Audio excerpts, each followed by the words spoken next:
Quand nous regardons autour de nous, nous voyons beaucoup de nos collègues progresser tandis que nous semblons stagner. Rien ne semble fonctionner, malgré nos meilleurs efforts. La confusion s'installe, est-ce que Dieu est encore présent? Au milieu du tumulte, quelque chose murmure de rester ferme. Notre temps approche, mais nous nous demandons quand. Le temps ne s'arrête pas, et peut-être n'arrivera-t-il que dans la tombe. Ne pensez pas ainsi. Votre temps viendra alors que vous êtes encore en vie, et vous vivrez pour profiter de toutes ces bénédictions. Vous voulez que vos désirs se réalisent? Alors, attendez comme Dieu l'a instruit. Il travaille en coulisses dans votre vie. Oh, avant de continuer, abonnez-vous à la chaîne. Dieu est un Dieu d'ordre. Il a toujours travaillé avec le temps. Dans l'histoire de la création, nous voyons qu'il a créé toutes choses en leur temps approprié.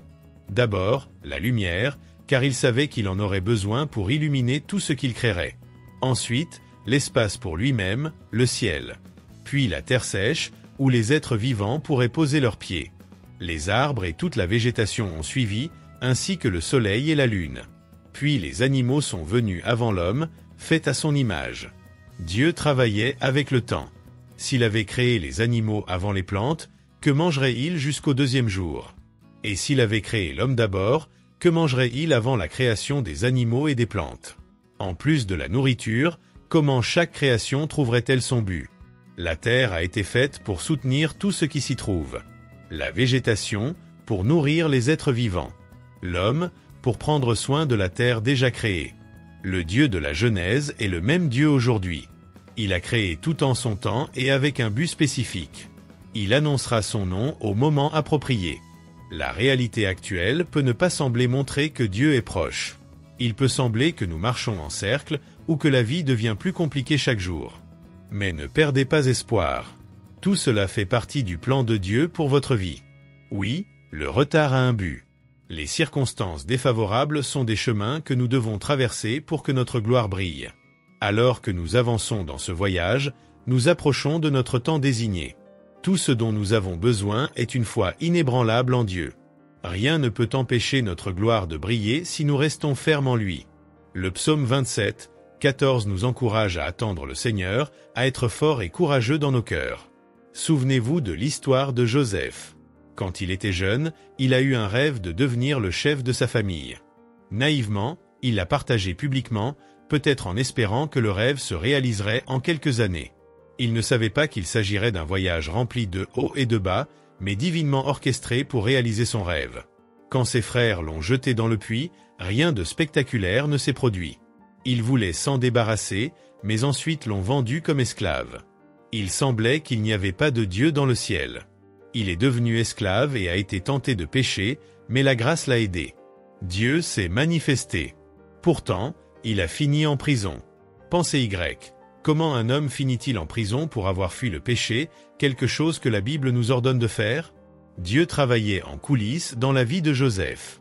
La Bible observe qu'il trouvait grâce partout où il allait, dans la maison de Potiphar et en prison. La faveur des hommes n'est pas atteinte seulement en étant une bonne personne. Elle doit venir par la main de Dieu. Pause rapide ici. Vous n'êtes peut-être pas où vous voudriez être maintenant, mais ne voyez-vous pas la main de Dieu dans tout ce que vous faites? Tant que vous resterez fidèle à Dieu, vous ne perdrez pas sa faveur, même dans les circonstances les plus difficiles. Dieu a fait en sorte que le pharaon s'irrite contre le maître d'autel et le panetier, les envoyant en prison. Vous savez, il y a cette histoire de Joseph interprétant des rêves. Il a prédit tout exactement comme il l'a dit. Si vous étiez Joseph, vous vous demanderiez probablement pourquoi vous pouvez interpréter des rêves pour les autres et qu'ils se réalisent aussitôt, mais votre propre rêve de vie semble lointain, comme s'il devait prendre une dizaine d'années pour se réaliser. Mais même ainsi, Joseph n'a pas abandonné Dieu et ses rêves. Il a demandé au chef des échansons de mentionner son nom à Pharaon, mais le gars a oublié. Oui, le chef des échansons a oublié parce que ce n'était pas encore le moment pour Joseph d'apparaître. Son temps d'attente n'était pas encore terminé. Mais quand Dieu était prêt à exalter Joseph, Pharaon a commencé à faire des rêves et ne pouvait pas se reposer. Le rêve était si puissant que même tous ces magiciens et sorciers ne pouvaient pas le déchiffrer. C'est alors que le chef des échansons se souvint de Joseph. Cela montre que Dieu n'a pas besoin d'aide quand c'est votre moment de briller. Il s'occupera de tout et vous élèvera. En fin de compte, le roi avait non seulement besoin d'un interprète, mais aussi d'un premier ministre. En quelques mois, Joseph a été couronné, marié et avait tout ce qu'un jeune homme pourrait désirer. Et son ancien rêve s'est enfin réalisé quand ses frères se sont prosternés devant lui. C'est ce que Dieu peut faire. Le Dieu qui a agi dans la vie de Joseph est toujours vivant. La grande question est, êtes-vous prêt à traverser les processus? Êtes-vous prêt à attendre? Si oui, soyez prêt à avoir une foi absolue en Dieu.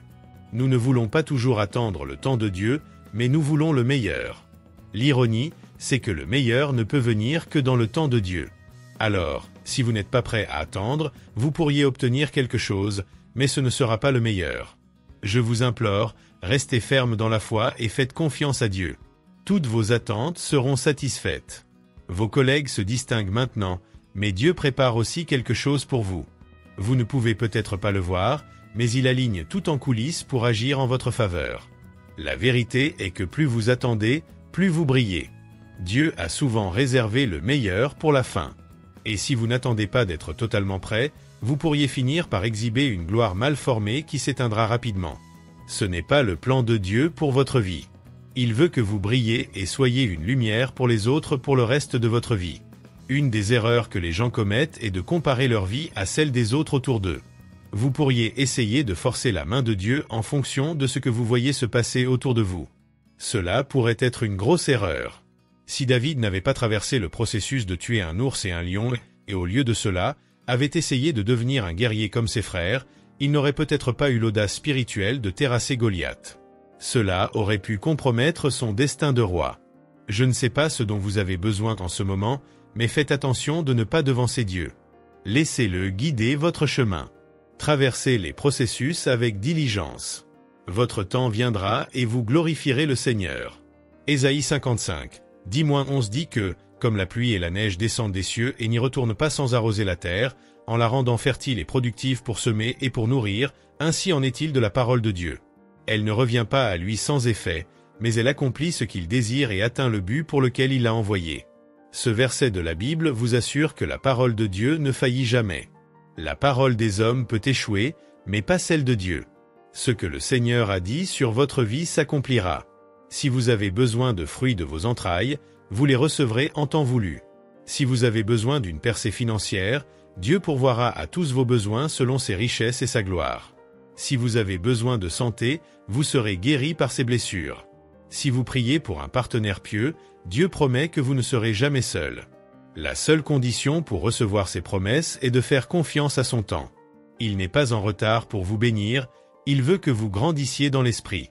Une des choses que vous apprenez en attendant est de faire confiance et de dépendre de Dieu. Plus vous restez dans cet état, plus vous grandissez spirituellement. Pendant que vous attendez votre temps, Dieu peut être occupé à gérer les ennemis de votre destin. Quand Jésus est né, Dieu a dû dire à Joseph et Marie de vivre en Égypte jusqu'à ce que Hérode et tous ceux qui cherchaient la vie de l'enfant soient morts. Jusque-là, le Fils de Dieu a vécu dans un pays étranger. Cela signifie-t-il que Dieu ne pouvait pas envoyer des anges pour protéger l'enfant? Bien sûr qu'il le pouvait. Il agit simplement selon sa nature. Il est le Dieu du temps. Jérémie 29, 11 dit « Car je connais les projets que j'ai formés à votre sujet, dit l'Éternel, projets de paix et non de malheur, afin de vous donner un avenir et une espérance. » Dieu vous prépare pour le trône. Ses plans pour votre vie se réaliseront en temps voulu. Tout ce qu'il demande de vous, c'est d'avoir foi en lui. Attendre en Dieu signifie avoir espoir et confiance en le Seigneur. Donc, si Dieu décide de retarder ses grands plans, ayez confiance en lui, car il a le meilleur pour vous. Il sait ce qu'il fait. S'il vous demande d'attendre un peu avant de répondre à votre demande, c'est pour votre bien. Malheureusement, nous vivons dans un monde rapide, avec des technologies incroyables qui sont bonnes, mais qui ne favorisent pas la patience. Nous n'avons plus besoin de passer beaucoup de temps à faire certaines activités comme nous le faisions autrefois. Par exemple, il n'est plus nécessaire d'aller à la bibliothèque pour obtenir des informations. Nous pouvons désormais les trouver facilement sur Internet. La nourriture rapide est partout, ce qui élimine le stress de cuisiner un repas complet. Tout cela a épuisé le fruit de la patience chez beaucoup de gens, rendant difficile de suivre le concept d'attendre en Dieu. La Bible raconte l'histoire du roi Saül dans le livre de 1 Samuel, chapitre 13. Il aurait dû attendre Samuel pour offrir le sacrifice nécessaire avant la bataille avec les Philistins. Mais par impatience, Il a fait le sacrifice lui-même. Ce fut un acte terrible aux yeux de Dieu car il n'a pas attendu en Dieu et a fini par perdre le royaume au profit d'un autre homme. Vous devez faire attention de ne pas aller plus vite que Dieu. Se précipiter plus vite que Dieu peut vous causer des problèmes, comme cela est arrivé à Saul. Laissez Dieu guider votre chemin, laissez-le contrôler votre parcours, et à la fin vous découvrirez que ça valait la peine d'attendre. Peut-être voulez-vous changer de lieu, mais Dieu vous dit d'attendre. Vous êtes sur le point de commencer une relation avec quelqu'un, mais Dieu dit d'attendre. Vous voulez démarrer une entreprise, mais Dieu dit que ce n'est pas encore le moment. Vous pourriez penser que Dieu ne veut pas que vous profitiez de votre liberté maintenant, mais ce n'est pas le cas. En réalité, Dieu vous protège d'un danger potentiel ou pour une raison importante. Lorsque vous attendez comme il le dit, vous le remercierez à la fin. Personne n'a jamais regretté d'attendre en le Seigneur. Vous ne regrettez que lorsque vous agissez avant lui. Il n'y a pas de honte à attendre les instructions de Dieu. Jésus a dit à ses disciples d'attendre à Jérusalem jusqu'à ce que le Saint-Esprit descende sur eux. L'avènement du Saint-Esprit n'était pas seulement pour parler en langue. Le Saint-Esprit était la puissance dont ils avaient besoin pour prêcher l'Évangile et surmonter toute honte. Les 120 disciples ont attendu et n'ont pas été honteux. Ils ont reçu la puissance et immédiatement 3000 âmes ont été sauvées. Cela s'est produit parce qu'ils ne dépendaient pas seulement de la relation physique avec Christ, mais aussi de ses instructions. Pour attendre patiemment le Seigneur, vous devez d'abord reconnaître sa souveraineté sur toute chose. Si vous ne reconnaissez pas encore que Dieu sait tout et qu'il supervise toute chose, vous ne pouvez pas attendre en lui. Lorsque vous reconnaissez sa souveraineté, vous acceptez qu'il règne et fait les choses arriver au bon moment, car il contrôle tout. Il a également donné un but à toute chose, et cela inclut vous. Il y a une raison pour laquelle vous existez, et pour que cela se réalise, vous devez peut-être attendre, peut-être passer par de petites souffrances, peut-être renoncer à certaines bonnes choses de la vie et vous concentrer uniquement sur lui. Pour attendre avec succès en Dieu, vous devez être prêt à dépendre uniquement de lui. Il doit être votre seul pourvoyeur. Ne cherchez pas la puissance autre part que en lui. Vous vous souvenez de Sarah dans la Bible? Elle a attendu des années pour donner naissance à Isaac. Cependant, lorsqu'Isaac est né, il est devenu une nation. Anne a attendu des années pour donner naissance à Samuel.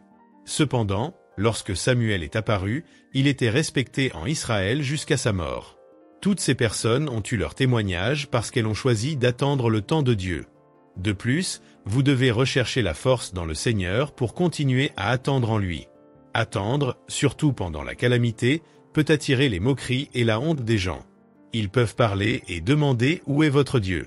Vous avez besoin de la force spirituelle de Dieu pour traverser tout cela. Et comment obtenez-vous cette force?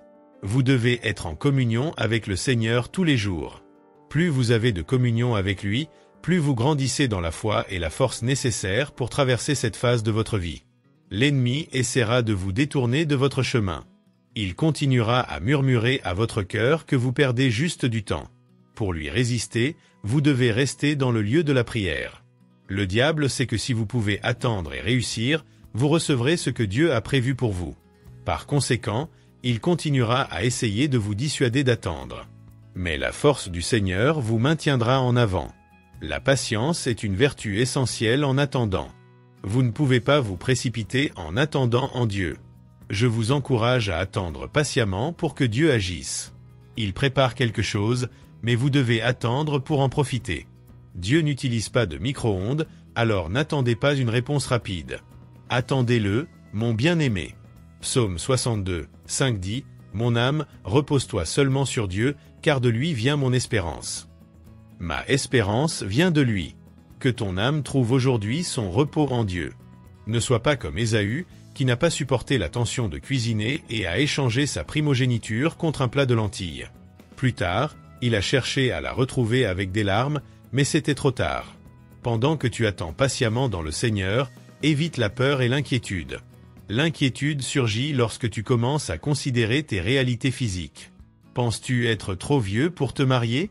Cette pensée peut engendrer de l'inquiétude dans ton cœur et te pousser à chercher des alternatives.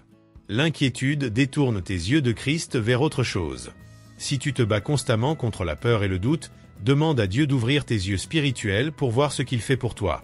Ésaïe 43, 19 dit, « Voici, je vais faire une chose nouvelle, sur le point de naître, ne la reconnaîtrez-vous pas? Je mettrai un chemin dans le désert et des fleuves dans la solitude. Je veux que tu prêtes beaucoup d'attention à la question « Ne la reconnaîtrez-vous pas ?»